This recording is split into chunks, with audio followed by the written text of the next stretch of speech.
Tea கடை ஸ்டைலில் நல்ல மொறு மொறுன்னு குட்டி குட்டி போண்டா வீட்டிலே சூப்பராக செய்யலாம். கண்டிப்பாக ட்ரை பண்ணி பாருங்கள். கடலை மாவு, மைதா மாவு, கொஞ்சோண்டு அரிசி மாவு, அது கூடவே ரவா, உப்பு எல்லாத்தையும் நல்லா கலந்துட்டு, கூடவே நம்ம கைப்பிடி அளவுக்கு வெங்காயம், கொஞ்சோண்டு பச்சை மிளகாய், தயிர் சேர்த்து கொஞ்சம் கொஞ்சமாக தண்ணி சேர்த்து நல்லா கட்டி பதத்துக்கு கொண்டு வந்துக்கணும்.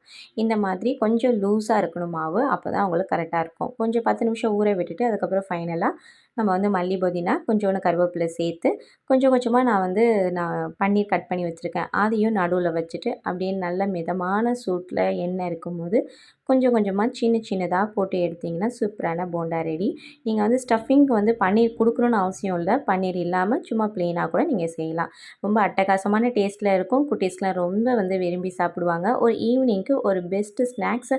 அது மட்டும் இல்லை, இப்போ ரமலான் டைமில் இந்த மாதிரி ஸ்நாக்ஸை செஞ்சு பாருங்கள். இஃப்தாருக்கு வேறு லெவலில் இருக்கும். கண்டிப்பாக ட்ரை பண்ணி பாருங்கள். தேங்க்யூ.